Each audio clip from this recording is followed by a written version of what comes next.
right now, but in a better way. Like, that was a bad little, and this is an okay little. But they asked me, one thing that they asked me that I thought was really funny, which was kind of like a really great way maybe to start this, was they asked what my qualifications were for being here.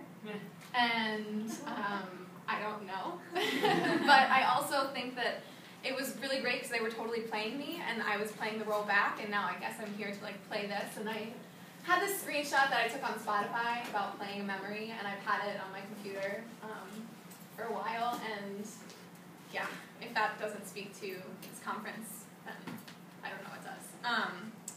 But so I've been like thinking about this and like playing theory and what that might mean, what it might mean to play, especially as we're kind of following a panel that had a lot of elements of echoes and elements of sounds and what it might mean for those memories to be sound.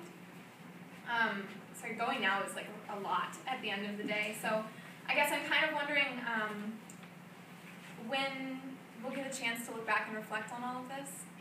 And I wrote something very nostalgically, so I'm not really sorry about that. Anyways, there's something about reflection that's really important, and perhaps now's the time to start. So I often tend towards sweetness. Hopefully this isn't too soothingly sentimental, doesn't come off as patronizing or frivolous, but it might be a good time to close your eyes and be with each other, or to be with yourself. To like allow yourself to be bored or just linger in this moment. Check your phone if you really want to. Eat a snack. There is a lot of food back there still, and those eggplant sandwiches were so good. And I guess I'm just hoping that I could find a moment here to let you all take a rest, find some space that might be a landing for you, a moment of breath, in what might just be my own chaos. So I'm reaching out to you, trying to find some intimacy in the space between us as our bodies make this body, seeing how possible it is to consciously make home in an unfamiliar place. Sharing some traces and translations of something I'm working on. These words are important to me, their story and their inability or their ability to manifest as, I guess, an audible echo of home, or a verse of home, if you want to think about it as a song. But it's hard because sometimes home exists less, I guess, as words and more as worlds. Less as the frames of doors and windows and more as that kind of pleasant crawling and then falling of the skin as it really relaxes into this indeterminate space. So I'll share some of that with you, I guess. I remember when I was 9 and I would meet a boy from my class at the peak of a hill of a street near our school. We spent hours biking up, down, and around that street. We would pedal furiously for 5 seconds and then prop our feet up on frames so that our knees crunched up between our elbows. Feeling smaller made us feel faster. As I hit the crest of the Williamsburg Bridge on my bike rides home, I push my pedals so hard they rotate at an inexplicably greased speed while my feet hang free from the cages tucked into my body. I cruise through familiarity, remembering this moment of home. I remember the smell of butter on a griddle as my dad makes me French toast. Car talk is on the background, and the sun comes through every kitchen window of this east-facing room on a Saturday morning. When I walk by a grilled cheese shop on the Lower East Side, my inhales phone in a rhythm while I recount the number click-and-clack the Car Talk brothers give out to their listeners. I sniff through ritual, remembering this moment of home. I remember sitting on the kitchen counter in my friend's family farmhouse while her dad made bread. It was 3 a.m., we were all drunk and in high school. Someone went outside to pee, someone else was looking for a less scratched CD to put in the boombox. Father Breadmaker sang a song that sounded familiar but couldn't have been because the words were about staying up late and making bush bread after brews. Turning on the oven in my bedside apartment feels like a gesture I learned years ago. I bake through inheritance, remembering this moment of home.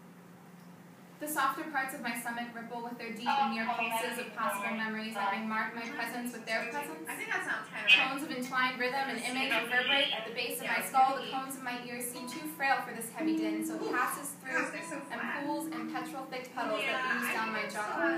My body lives with the sound of water on stone, smooth smackings like little mouths sucking fingers soaked in watermelon juice. Jeans short, so short that fleshy backsides get marked with grass print pathways and hay fever pocks. Limbs reaching up to a sky so blue, over a hill so green, under a sun so yellow, and this landscape seems endless. But with an iron-like aftertaste, the residue of my affect slides around hot on my tongue and keyboard as I type this. It is part of a collection of mini post-it notes, baby teeth, and sticky pennies. Reflections of sound and echoes of sight. I've lived these memories 1,000 lives before, because home may be best understood as that which is sum of all of our affects. It situates us without fixing us. It is the space we recreate and refill. Please enjoy the multiple stylings of your I'm going to play, okay? I just wanted to get an A+ when they signed it. To be honest, and just for it, won't make you wanna stay. Is that how it's supposed to sound?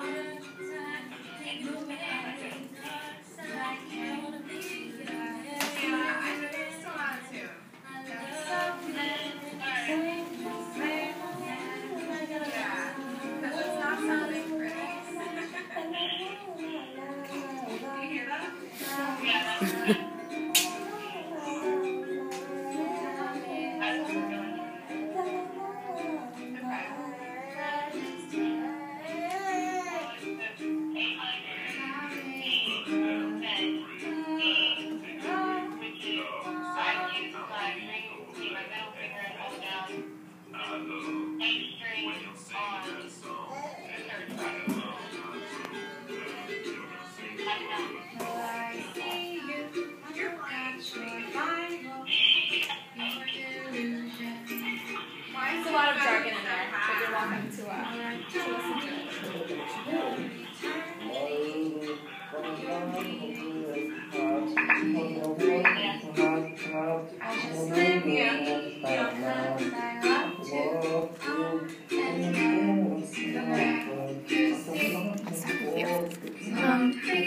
Organizing this and hearing it. It's just really wonderful, and today's really great. Thanks, Colleen. So I'm looking forward to the rest of it. Thanks.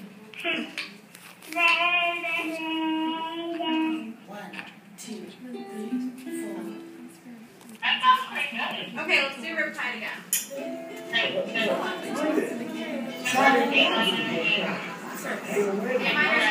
My G-string, first finger, second Oh,